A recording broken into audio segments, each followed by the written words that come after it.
একটু বয়স সঙ্গে কি হয় না হয় তুমি দৌড়ে দিয়ে যায়, কোথায় যায়, কি করো, কি হয়, এগুলা কি মানুষ ভালো কয়? আরে তোমার জন্য তো আমি আছি। তুমি আমাকে এটা ভেঙে বলতে পারো না? আমার সঙ্গে আজ পর্যন্ত তুমি ফিরে হতে পারো না? তাহলে তো তোমার সব সমস্যার সমাধান হয়ে যায়, আমি করে দিতে পারি। দেখেন শাশুড়ি আম্মা, আপনি আমার রাগ বাড়াবেন না। আপনি আমার জন্য কি করতে পারেন? হ্যাঁ, বাবা আলমগীর, আমি বলি কি, একটু ঠান্ডা মাথায় কথা বলো। আমি তোমার জন্য কি পারি না? আসলে তুমি যেটার জন্য ওখানে গেছো আমি তো সেটাই তোমার পূরণ করতে পারি। তুমি তো চাইলেই আমি দিতে পারি। তুমি যখন শাশুড়িকে এই কথা বলতে লজ্জা পাচ্ছ, আমি তো তোমাকে আজকে নিজে মুখে বললাম। তোমার কি আমাকে ভাল লাগে না? আমি কি দেখতে অসুন্দরী? আর আমার নেই কি? আরে বাবা, আমার মেয়ের চেয়েও তো আমি চ্যাংড়া যুবতী। মানুষ দেখলে এখনো বলে যে আমার নাকি বিয়েই হয়নি। আর তুমি এরকম শাশুড়ি ফেলে ওখানে যেতে হবে তোমাকে? হ্যাঁ, এ একটা কথা বলছো তুমি? দেখেন আম্মা, আসলে না এসেই বা কি করবো? মনের কষ্টের কথা তো কাউকে শেয়ার করে কুল পাইনি। আপনার মেয়ের আজ এই অসুখ, কাল ওই অসুখ, এই ওষুধ কিনতে কিনতে আমার জীবনটা ঝালাপালা হয়ে গেল। যা ইনকাম করি সব ওই কাজেই যায়। আবার এদিক বাড়িতে ফিরে নিজে যে একটু শান্তি সুখ করবো আপনার মেয়ের দিয়ে, সেটাও পূরণ হয় না। তা আমি কি করব আপনিই বলেন। আমার একটা বিধি ব্যবস্থা আপনার শাশুড়ি আপনার কাছে কেমন করে করতে বলবো? এটা কোনো বন্ধু বান্ধবকে বলা যায়, আপনাকে তো বলা যায় না। আর আপনি যখন এত করে বলছেন, ঠিক আছে, আপনার ওখানে আসতেছি, দেখি আপনি আমার কি ব্যবস্থা করেন। হে বাবা আলমগীর, তুমি কি তাহলে কালকে আসতেছো? কাল না আম্মা, আমি পরশু দিন আসি। আসলে সত্যি করে বলেন তো, আমি আপনার ওখানে যাই কি করব, আর আপনি আমার জন্য কি ব্যবস্থা করবেন বলেন, আমার মাথায় আসতেছে না। বোকা ছেলের কোথাকার, কিচ্ছু বোঝে না। এরে আমি এতক্ষণ ধরে পেঁচাল করে কি বোঝাচ্ছি? আরে বাবা, তোমার যেটা লাগবে সেটাই তো আমি তোমাকে দেব। তুমি বোঝো না? বোঝো না কেন? আমি তোমার জোয়ান মদ্দা শাশুড়ি। তারপরে দেখো, তোমার শ্বশুর যখন অকালে চলে গেছে, তখন তো আর আমার কোনো গতিবেদ কিচ্ছু নেই। তুমি চাইলেই তো আমি তোমাকে সব দিতে পারি। বোঝো না কেন রে বাবা? আরে আমার মেয়ে অসুস্থ, তাতে কি হয়েছে? মেয়ের ওষুধ কিনে কিনা টাকা লাগে, যা কিছু লাগে দিচ্ছ, ভালো কথা। কিন্তু তোমার যেটা আসলে দরকার, তুমি যে জন্য এদিক ওদিক ছুটে বেড়াচ্ছ, এটা আমাকে বলার কথা না। তবুও তো আমি শুনতে পাচ্ছি, বলো। কিন্তু বাবারে, তুমি একবার এসে আমাকে একটু দেখোই না, কেমন লাগে? আচ্ছা বাবা, তোমাকে একটা প্রশ্ন করি। তুমি তো আমাকে আমাদের বাড়িতে এসে দেখছো, আসলে কি আমি দেখতে শুনতে খারাপ? আমার কোনো কিছু দেখে তোমার ভাল লাগেনি? কোনো কিছু তোমার মন চায় না? বলো তো বাবার। হ্যাঁ আম্মা, ভালো তো লাগেই, মন তো চাই, কিন্তু আপনার শাশুড়ি বলে তো আর কিছু বলতেই পারি না। কি করে যে এই কথা আপনাকে বলি, আপনি বোঝেন না এটা? কোনো জামাই কি শাশুড়িকে এই কথা মুখ ফসকে বলতে পারে? আজকে না হয় আপনি আপনার মেয়ের গ্যাপটা পূরণ করার জন্য সেই স্বার্থে আপনি আমার সঙ্গে এই কথাটা বলছেন, কিন্তু অযথা যদি আপনাকে এই কথা আমি বলতাম, তাহলে কি আপনি এই কথায় রাজি হতেন? বলতেন যে বদমাইশ জামাই, তাছাড়া আর কি বলতেন? ঠিকই বলছো বাবা, আসলেই ঠিক। তুমি যেটা বলছো এটাই বাস্তব। তবে শোনো আলমগীর, আসলে আমার মেয়ের স্বার্থে বলি, আর আমি আমার প্রয়োজনে বলি, তুমি যেটা মনে করো সেটাই ঠিক। তবে শোনো, তুমি যেহেতু কালকে আসতে পারছো না, পরশু দিন আসছো তাই না? আসো, দেখো, আমি তোমার জন্য পথ চেয়ে আছি। আরে আমার এত ইচ্ছা যে তোমাকেও তো আমি, মানে, মনে মনে অনেক কিছু ভাবি, কিন্তু তোমার শ্বশুর যেহেতু নেই, তো তোমাকে যে এই কথাটা কি করে জানাই। আবার কখনো মনে মনে ভাবি, যদি এই কথাটা আমার মেয়ে জেনে ফেলে, তাহলে তো আমার কি হবে? আমার তো মানুষও থাকবে বলো? আর আমার মেয়ে তো কোনোদিন তোমাকে আমার বাড়িতে আসতেই দেবে না এই কথা জানতে পারলে।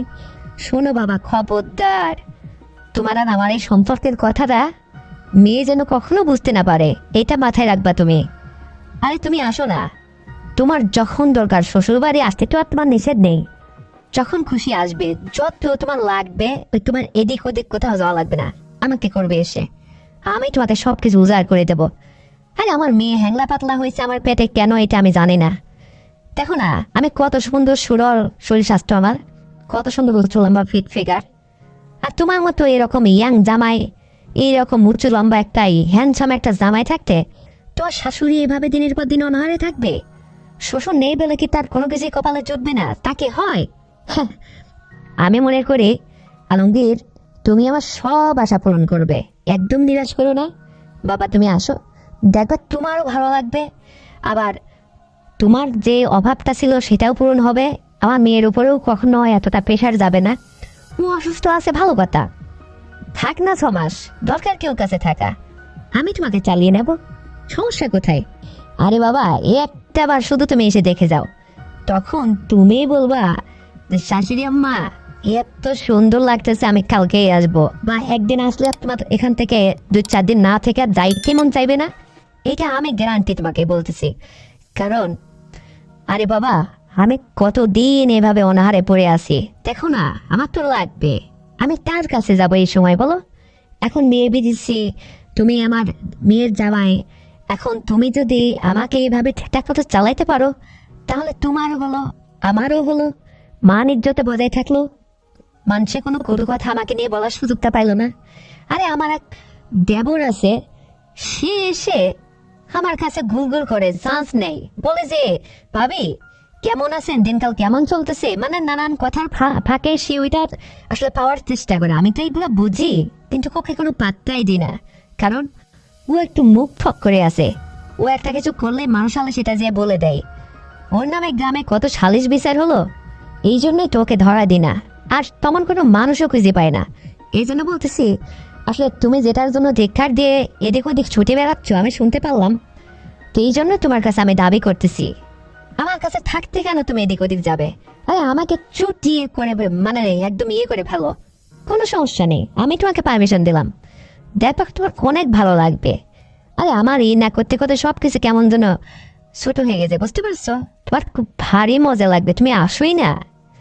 আর শোনো, মেয়ের মুখে আমি গল্প শুনেছি তোমার ওইখানে নাকি অনেক লম্বা, অনেক মোটা ওইটা। আর এই কথা শোনার পর থেকেই কিন্তু আমার মনে অনেক স্বাদ জাগছে বাবা, একটা দিনের জন্য হলো আমি তোমার কেউ ওইটা চাই, ওইটা আমার নিতে হবে। তো সুযোগ যেহেতু আছেই, বাড়ি তো আর কেউ থাকে না, শুধু আমিই পড়ে আছি। ওই যে তোমার ছোট শালাবাবুটা, সে তো ওই যে মেসে থাকে, লেখাপড়া করে, প্রত্যেক বৃহস্পতিবার একদিন বাড়িতে আসে, তো আমি তো একাই থাকি। এই 6টা দিন তো রাত্রে তুমি আমার কাছে এসে ঘুমাতে পারো। দেখো চিন্তা ভাবনা করে কি করবা, জীবনে তোমার চলার একটা সুন্দর পথ আমি বের করে দিলাম, বুঝতে পারছো? তাহলে আম্মা, আমি আগামী পরশুদিন চলে আসতেছি। আর শোনেন, আপনাকেও আমি বলে রাখি, আপনার কাছে যে ফোন করে আমি কথা বলছি বা এই সমস্ত শেয়ার করছি, আপনার মেয়েও যেন এটা না জানে, কারণ ও অনেক জেদি মেয়ে। ও যদি একবার এটা জেনে যায়, তাহলে আপনার বাড়িতে আমাকে কোনোদিন আসতেই দেবে না। খুব খেয়াল, এটা আপনাকে আমি সজাগ করে দিলাম। হ্যাঁ রে বাবা, এই কথা কি মেয়েকে আমি বলতে পারি? এখানে তো স্বার্থটা তো আমার। আরে বাবা, আমি তো তোমাকে পরাণ ভরে দেব, আমি তোমাকে পাবো, তোমারটা আমি নেব। আরে তুমি আমাকে এক রাত তো থেকে যাও, একটা রাতে 3-4-5 বার নেই, চিৎকার তুবুর যেমন খুশি, বুঝতে পারছো? এসে এখানে থাকবে, ঘুমাবে, আমাকে আদর আপ্যায়ন করার সুযোগ দিবে। আমি তোমাকে যেভাবে আদর আপ্যায়ন করবো, আমার মেয়ে তোমাকে এভাবে কখনো কোনোদিন এভাবে আদরই করেনি, এভাবে সব কোনো কিছু দেয়নি, আমি উজাড় করে দেবো। আরে বাবা, নানান রকম আইটেম, বুঝতে পারছো? তুমি যেদিক খুশি, যেদিক মন চাইবে তোমার, তো সেদিক দিয়েই থাকবে, বুঝতে পারছো? কোনো সমস্যা নেই, এই রুম কি আর ওই রুম কি, আর যেদিক কি মানে তোমার যা ইচ্ছা তুমি খাও, শও, যা খুশি তা করো। শ্বশুর বাড়ি না তোমার, এখানে তোমার কোনো নিষেধ নেই। তবে আমি গ্যারান্টি বাবা, মানে তোমার এতটাই ভালো লাগবে, তোমার বারবার মন চাইবে। আর শোনা বাবা, আমি অনেকদিন অনাহারে আছি, তোমার কাছে আমার আপত্তি এইটুকু, তুমি মিস করো না, কত আগামী 1 দিন তুমি চলে আসছো। আরে বাবা, তোমার সাথে কথা বলতে বলতে তো আমার যে কেমন লাগতেছে, একদম সব কিছু এলোমেলো হয়ে যাচ্ছে, একদম ভিজে যায়, বুঝতে পারছো? তুমি চলে আসো বাবা, আমার আর দর্শ হয়েছে না। আর শোনো, তুমি যে আমাদের এখানে আসবে, এইটার জন্য মেয়ে না বোঝে। তুমি বাইরে যেভাবে যায় রাগ করে যে 2-4 দিন থাকো না, মেয়েকে এটাই বোঝাবা যে তুমি বাইরেই আসো, অথচ তুমি এখানে এসে চুটি মজা করবা, এখানে শ্বশুর বাড়িতে ভালো মন্দ খাবা, থাকবা, ঘুরবা ফিরবা, এ বেলা বেলা করবা। আরে শাশুড়ি আছে না তোমার, দেখো না। আরে প্রয়োজনে আমাকে দিয়ে যদি তোমার না হয়, তোমার এই যে ছোট চাচি শাশুড়ি আছে, ওর স্বামী তো বিদেশ গেছে, ও তো একলা পড়ে আছে। ও আমাকে সেদিন বলছে, ভাবি আমার তো দিন পর যায় না, এত যৌবন ভরা মানুষ আমি, আমাকে তো আপনার এই যে দেবর মানে রেখে বিদেশ গেছে, আমি কি করব? মানুষের বউরা কেমনে করে থাকে আমি জানি না, আমি তো আর পারছি না। তখন ওকে আমি একটা কথা বলে থামিয়ে রাখছি যে তুই থাক, আমি তো একটা ব্যবস্থা করব। তো তোমার যদি আপত্তি না থাকে, আরে বাবা তোমার ছোট চাচি শাশুড়ি আছে, ওকেও তুমি করতে পারো, বুঝতে পারছো? ও একদম প্রস্তুত। তোমার কথা যদি বলে তাহলে একদম নিচে খাড়া হবে, বলবো যে হ্যাঁ আমি দেব। প্রয়োজনে আমাদের দুজনকে একসঙ্গে তুমি ইয়ে করবা। আমি ওকেও ডেকে নিয়ে আসবো আমার বাড়িতে। ও খুব পচ্ছে আছে, ও আমার চেয়েও বেশি পচ্ছে আছে, ও নারে আসছে না, ও চ্যাংরা মানুষ না। তবে আমার চেয়ে তোর চেহারা একটু বেশি ভালো। তুমি এখন কাকে নেবে তুমি জানো।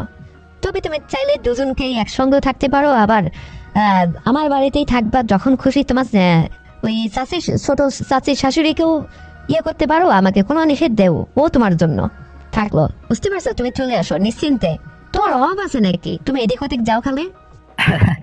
তাহলে আম্মা, ওই আমার ওই ছোট চাচি শাশুড়ি আর আপনি দুজনে থাকবেন? হ্যাঁ। আরে বাবা, থাকবে না কেন? তোমার চাষির শাশুড়ি তো সে তো নিজে মুখে চাই রাখছে রে বাবা। আর আমি তাকে আশ্বাস দিছি যে হ্যাঁ আমার হলে তোরও হবে। তো আমি যখন তোমাকে হাতে পাচ্ছি তাহলে নিশ্চয় ওর হবে। আর তোমার তো এখানে ফলাল করে তুমি চলবে রে বাবা, আসি না? তোমার লাগবে কত? কিসের জন্য তুমি আমার মেয়ের উপরে অভিমান করে এদিক ওদিক চলে যাও, এটা আমি বুঝি না। আজকে তোমাকে পারমিশন দিয়ে দিছি, তুমি দুজনকে একা ধারে করে যাবে, বুঝতে পারছো? আরে বাবা তুমি আসো না, তারপরে দেখো কি করি। আর শোনো, মাঝে মধ্যে একটু ভিডিও কল দিও, যদি ফাঁকে টাকে থাকো, তাহলে মোবাইলে তো আমি অনেক কিছু তোমাকে দেখাতে পারি, তুমিও দেখলে হাত দিয়ে ওইটাই করে দেবা। আর আমার ওইদিকে হলো, এতদিন তো আসি রে বাবা, কি আর বলবো তোমাকে। ওই বেগুনের ভরসায়। শোনো, এই সমস্ত সব বাদ দিয়ে তুমি সরাসরি আসো, কোনো কিচ্ছু আর লাগবে না আমার। আমি এখন খুশি, তোমার কথার জবান পাইছি, যেন আমার আমার সাথে তোমার কথা ঠিক থাকে, বুঝতে পারছো? ঠিক আছে আম্মা, আমার তো আপনার এই কথা শুনে খুবই খুশি লাগতেছে, মনে হচ্ছে আজকেই চলে যায়, কিন্তু অনেক দূরে আছি তো এজন্য আজকে না, আমার আসতে 2 দিন সময় লাগবে, আমি 2 দিন বাদে আপনার বাড়িতে সোজা দিক দিয়ে চলে যাব। আর শোনেন, এই আশাতে আপনার মেয়েও জানবে যে আমি বাইরে আছি রাগ করে, সে এটাই বুঝবে আমি এসে কমপক্ষে 5-7 দিন আপনার বাড়িতে থাকবো। কারণ যেহেতু আপনি একা না, আমার ছোট চাচি শাশুড়িকেও ম্যানেজ করতে হবে, তাহলে তো দুজনকে সময় দিতে হলে তো আমার একটু বেশি সময় থাকতে হবে। তো ঠিক আছে, আপনারা রেডি থাকেন, তাকেও রাজি খুশি করে রাখেন, আমি কনফার্ম আগামী পরশুদিন চলে আসতেছি। তো এখন রাখি, আমি বাইরে আছি তো বাজারের উপরে, মানুষের সামনে এত কথা বলা যাচ্ছে না। ওকে, বাই। ওকে শোনা, ঠিক আছে রাখো। তো বন্ধুরা, আমার এই জামাই আর আমার এই সংলাপটি শুনে তোমাদের কেমন লেগেছে অবশ্যই কমেন্ট করে জানাবে। আর শোনো, তোমাদের যদি এই ভিডিওতে বিন্দুমাত্র বিনোদন দিতে পারি, তাহলে এক্ষুনি চ্যানেলটিকে সাবস্ক্রাইব করে দেবে, ভিডিওতে একটা লাইক দিবে, আর শেয়ার করে তোমার কাছের বন্ধু বান্ধবকে শোনার সুযোগ করে দাও। আর হ্যাঁ বন্ধুরা, আগামীকাল আরো সুন্দর মজার গল্প নিয়ে আসছি, ততক্ষণে সবাই তোমরা নিজের স্বাস্থ্যের যত্ন নেবে। আর একটু অপেক্ষা করো, আসছি আবার ফিরে। আল্লাহ হাফেজ।